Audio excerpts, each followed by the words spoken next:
Hello everyone, welcome to my YouTube channel English literature zone. आज के video में हम लोग ऑर्गन्स ऑफ स्पीच साउंड या फिर आपके एग्जाम में अगर क्वेश्चन आता है organs of speech sound, speech organ, the articulatory system, the respiratory system, the phonatory system या फिर classification of vowel and consonant, ये सारा कुछ इस नोट्स में डिस्क्राइब किए हैं।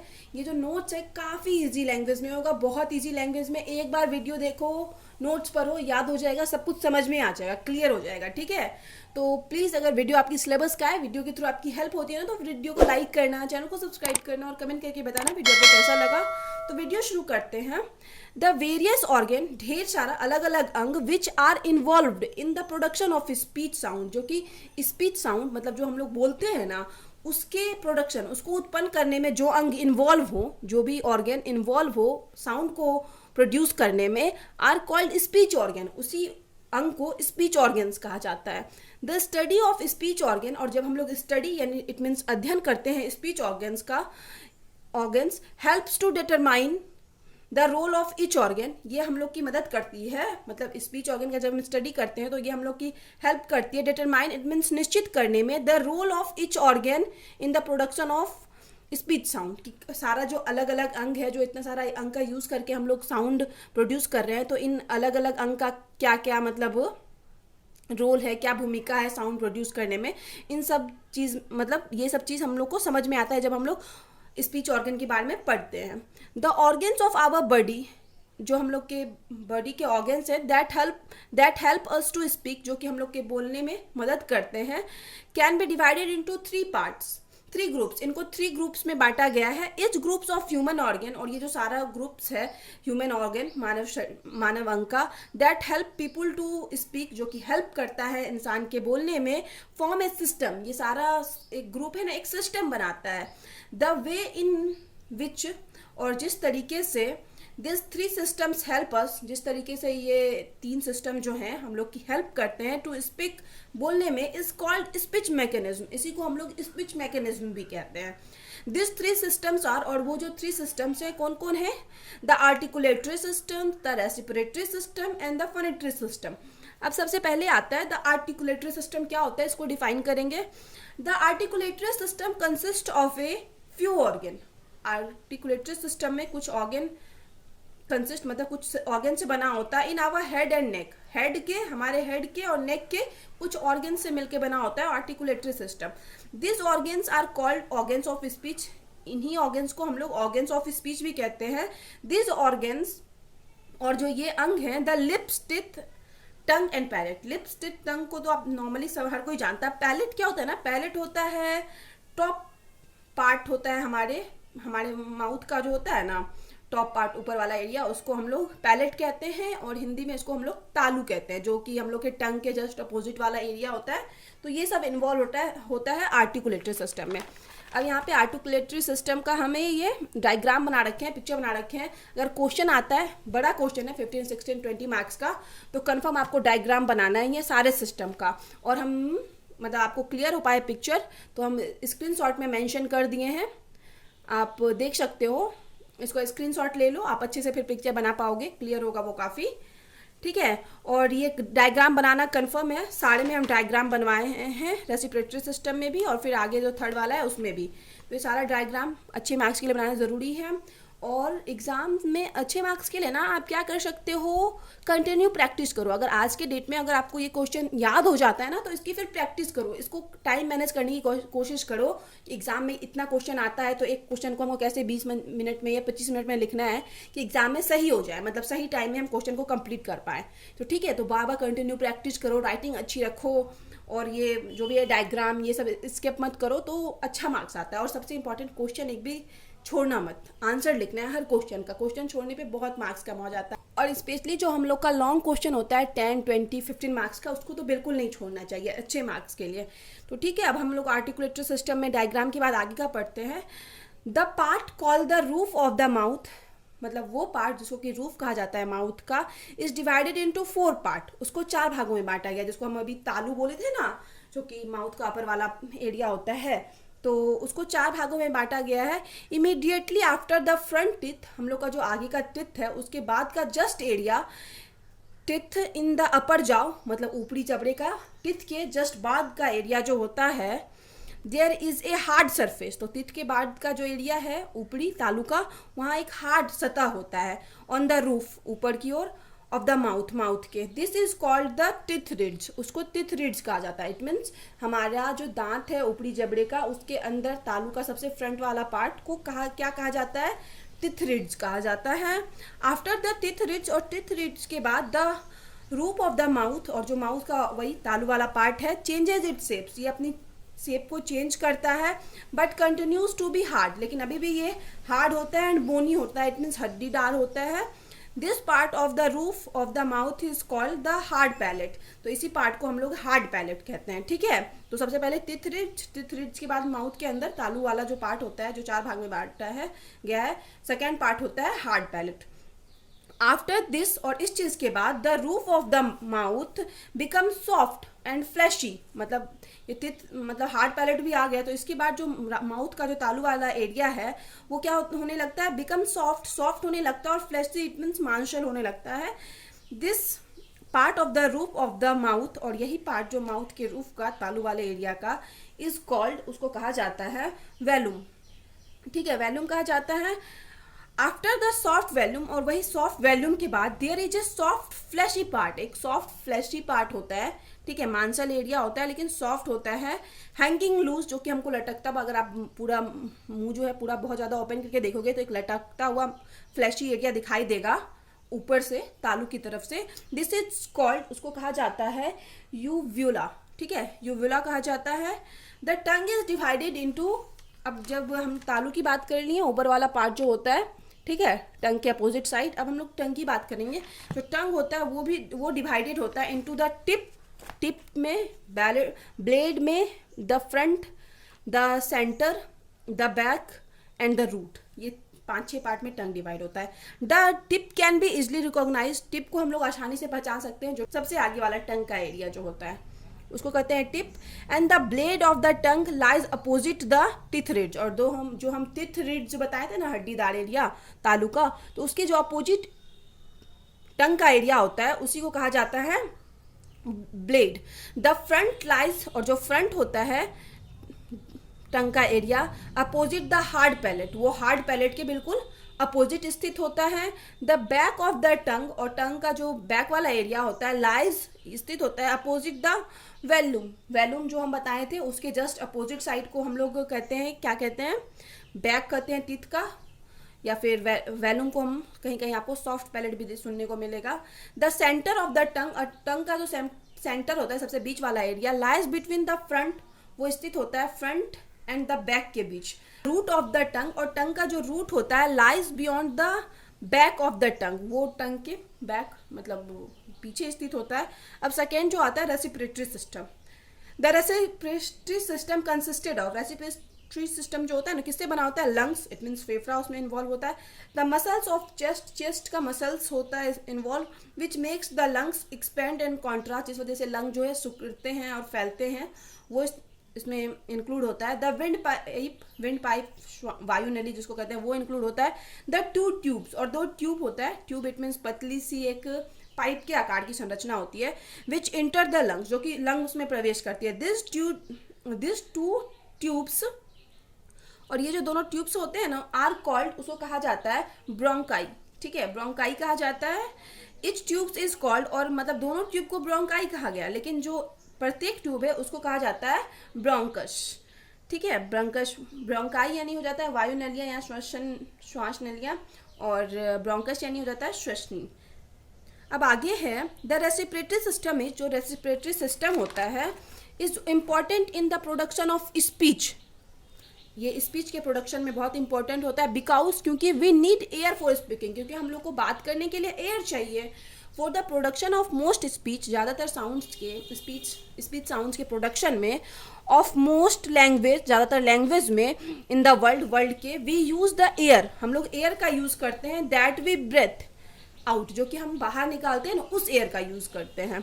वी कैन से दैट, हम लोग कह सकते हैं, we use the expiratory lung air, कि हम लोग एक्सपिरेटरी लंग्स एयर मतलब श्वसन के वक्त जो फेफड़ों की हवा होती है ना, उसका यूज़ करते हैं for the production of a vast majority of the speech sound. ज़्यादातर स्पीच साउंड जो होता है उसको उसके प्रोड्यूस उत्पन्न करने में used by the language of the world, पूरे वर्ल्ड के लैंग्वेज में यूज़ किया जाता है इसका। इनफैक्ट असल में ऑल द स्पीच साउंड, जो सारा स्पीच साउंड है ऑफ इंग्लिश का एंड सेवरल इंडियन लैंग्वेज और ढेर सारे इंडियन लैंग्वेजेस का are produced with the help of the air that we breathe out. मतलब साउंड उसी साउंड, मतलब जो भी इंग्लिश लैंग्वेज है मोस्टली या फिर जो इंडियन सारा लैंग्वेज है वो प्रोड्यूस किया जाता है उसी हवा से जिस हवा को हम लोग मतलब छोड़ते हैं, वी ब्रेथ आउट, जिस हवा को बाहर निकालते हैं। अब यहाँ पे रेसिप्रोकेटरी सिस्टम का डायग्राम है जो कि फिर से आपको स्क्रीनशॉट में बिल्कुल अच्छे से क्लियर हो पा रहा होगा। ठीक है, अब आते हैं सी वाले में, the phonatory system. The phonatory system consist of the, जो फोनेटरी सिस्टम है वो बना होता है लारेंक्स एंड द वोकल कॉर्ड से बना होता है। लारिंग्स क्या हो जाता है ना, गला या कंठनली कहा जाता है, और वोकल कॉर्ड से बना होता है। The larynx is situated in the upper part of the trachea या विंड पाइप जिसको कहा जाता है। लारिंग्स जो है सिचुएटेड स्थित होता है विंड पाइप या ट्रैकिया के अपर वाले पार्ट में। आप स्क्रीनशॉट में फिर से देख पा रहे होंगे कि लारिंग्स क्या होता है। ठीक है, पिक्चर में इनसाइड द लारिंग्स के जो अंदर होता है आर टू स्मॉल स्ट्रक्चर, दो छोटे छोटे स्ट्रक्चर होते हैं विच लुक्स लाइक लिप, जो कि बिल्कुल लिप्स की तरह दिखता है। This are called the vocal cords, उन्हीं को हम लोग वोकल कॉर्ड्स कहते हैं। This vocal cords are joint and at the back, और यही वोकल कॉर्ड्स जो होते हैं पीछे की तरफ जुड़े होते हैं। The opening between the vocal chords is called glottis, और ये जो दो वोकल कॉर्ड्स के बीच का जो ओपन वाला एरिया है इसको कहा जाता है ग्लोटिस। ये बहुत इजी ड्राइंग है, इस वजह से हम इसको ड्रॉ किए हैं कि हर बार एग्जाम में ऐसे ड्राइंग मतलब टाइम भी जाएगा, तो इसलिए बहुत ज़्यादा प्रैक्टिस कर लेना कि फटाफट से ये क्रिएट कर सको। अगर आप मतलब करते हो तो 30 सेकंड हमको लगता है काफ़ी है ड्राइंग के लिए, बाकी इसमें टाइम लगे। ड्राइंग के लिए 30 सेकंड काफ़ी है, प्रैक्टिस पे डिपेंड करता है बाकी आपके। ग्लोटिस कहते हैं। अब ये हो गया sound produce with wide open glottis, और जब साउंड प्रोड्यूस किया जाता है जब हम लोग का ग्लोटिस ओपन होता है आर कॉल्ड वॉइसलेस साउंड। तो वैसे साउंड को कहा जाता है वॉइसलेस साउंड इन इंग्लिश में the following sounds are voiceless. ढेर सारा साउंड्स है जो वॉइसलेस है। हम कुछ और भी साउंड्स मेंशन किए थे लेकिन वो सब हटा दे, जैसे P, T, K, F, S, C, H, S, H, ये सब साउंड क्या वॉइसलेस है। The vocal cords can assumes the following 3 position. Vocal cord जो है मेनली 3 पोजिशन में होता है, जो कि हम 3 पोजिशन डिस्क्राइब किए हैं। Vocal cords drawn wide apart, जब वोकल कॉर्ड्स एक दूसरे से अलग होता है, जब हम बताएं कि जो वॉइसलेस साउंड प्रोड्यूस होता है तो ये वाला ड्राइंग बनाना है। इन अबव पिक्चर, इस पिक्चर में the vocal cords are far away from each other, ये हो गया वोकल कॉर्ड्स जो एक दूसरे से बहुत दूर है। The glottis is wide open, और ग्लोटिस जो वोकल कॉर्ड के बीच का एरिया है जो ओपन है उसको ग्लोटिस कहते हैं, तो वहाँ पे ओपन है। This is the position for normal breathing, और ये नॉर्मल ब्रेथिंग का पोजीशन होता है। And for the articulatory of voiceless sound, और वॉइसलेस साउंड का पोजीशन होता है जब हम लोग वॉइसलेस साउंड निकाल रहे होते हैं। Vocal cord held loosely together, जब वोकल कॉर्ड एक दूसरे से थोड़ा पास होते हैं, ठीक है, बिल्कुल पास नहीं बट थोड़ा क्लोज है। When the, फिर से पिक्चर है ये, when the vocal cords are held loosely, जब vocal cords एक दूसरे के थोड़ा नज़दीक होते हैं together, the air passing through, और इनके बीच जो एयर पास करता है थ्रू द ग्लोटिस मतलब ये जो एरिया है जो एक दूसरे से अलग है उसको ग्लोटिस कहते हैं, तो इसके थ्रू जो एयर पास होता है काउजेस वाइब्रेशन इन देम, इस वजह से उस टाइम साउंड में वाइब्रेशन होता है। The speech sound is produce when the vocal cords, और ये स्पीच साउंड तब प्रोड्यूस होता है जब वोकल कॉर्ड्स होता है ना आर इन दिस पोजीशन, इस पोजीशन में होते हैं, आर कॉल्ड वॉइस साउंड। तो इस वैसे साउंड्स को जो साउंड इस टाइम प्रोड्यूस होता है उसको वॉइस साउंड कहा जाता है। Vocal chords held tightly together, जब वोकल कॉर्ड्स जो है बहुत ज्यादा एक दूसरे के बिल्कुल पास हो। अब आगे है when the vocal cords are held tightly together, जब वोकल कॉर्ड्स एक दूसरे के बिल्कुल पास हैं, द ग्लोटिस इज क्लोज, तो ग्लोटिस जो हम बताए थे बीच का जो ओपन वाला एरिया को ग्लोटिस कहते हैं, तो ये बिल्कुल एक दूसरे के क्लोज है। Vocal cords adapt this position, और वोकल कॉर्ड इस पोजीशन में आता है व्हेन वी ईट और ड्रिंक समथिंग, जब हम लोग कुछ खाते हैं या फिर पीते हैं। The closure of vocal cords, और ये जो वोकल कॉर्ड्स का मतलब बंद होना, एकदम बिल्कुल पास होना, prevents the food stuff from going into the went pipe, ये मतलब हेल्प करता है कि जब हम लोग मतलब ये जो हम लोग खाना खा रहे हैं या पानी पी रहे हैं तो उस टाइम ये बिल्कुल क्लोज हो जाता है, और इसी क्लोजनेस की वजह से जो हम लोग का खाना मुंह से खाते हैं तो वो कहाँ नहीं जा पाता है, वो मतलब विंड पाइप में नहीं जा पाता है। ऐसे तो ये दोनों एक दूसरे से कनेक्ट हैं, बट हम लोग जब खाना खाते हैं या पानी पीते हैं तो वो बंद हो जाता है, और इस वजह से खाना या पानी हम लोग के विंड पाइप में नहीं जा सकता है। ठीक है, अब आगे है classification of consonant and vowel sound. Vowel sound और कॉन्सोनेंट साउंड का क्लासिफिकेशन पढ़ते हैं।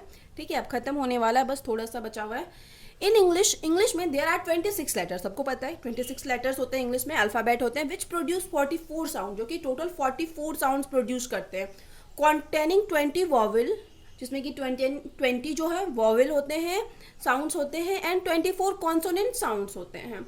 इन द प्रोडक्शन ऑफ 12 मोनोथॉन्ग्स, और ये जो वॉवेल और कॉन्सोनेंट हो गया ना, तो 20 जो वॉवेल हैं उनको भी दो भागों में बांटा गया है। इस 20 वॉवेल को दो भागों में बांटा गया, जिसको हम लोग कहते हैं मोनोथॉन्ग्स और डिप्थॉन्ग्स। ठीक है, तो इसी को पढ़ते हैं। इन द प्रोडक्शन ऑफ 12 मोनोथॉन्ग्स, और 12 मोनोथॉन्ग्स के प्रोडक्शन में, इसको उत्पन्न करने में, एंड 8 डिप्थॉन्ग्स, और 8 डिप्थॉन्ग्स को प्रोड्यूस करने में, the tongue position remain unchange, तो जो टंग का पोजीशन है, जीभ का पोजीशन है, बिल्कुल अनचेंज रहता है।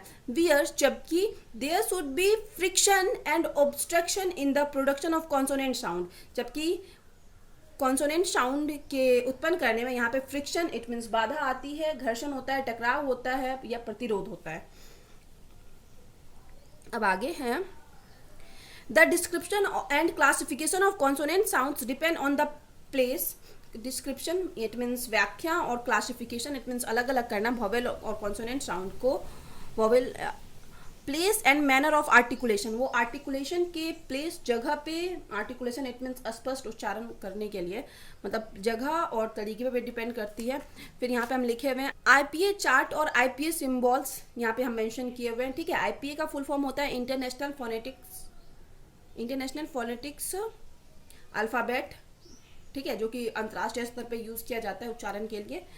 तो वॉवेल साउंड्स को हम पहले डिस्क्राइब किए, मोनोप्थॉन्ग्स, वॉवेल साउंड्स में जो पहले मोनोप्थॉन्ग्स आता है 12, उसका मतलब सिंबल डाले हुए हैं। फिर 8 डिप्थॉन्ग्स आता है, उसका भी सिंबल डिस्क्राइब किए हुए हैं, और कॉन्सोनेंट आता है 24, उसका भी सिंबल डिस्क्राइब किए हुए। ठीक है, अगर आपको मतलब नहीं लगता इंपॉर्टेंट या फिर कम मार्क्स का क्वेश्चन कर रहा है तो आप इसको स्किप कर सकते हो, क्योंकि ये मतलब याद रखना थोड़ा मुश्किल होगा, बट लिखते हो तो ज़्यादा बेटर है।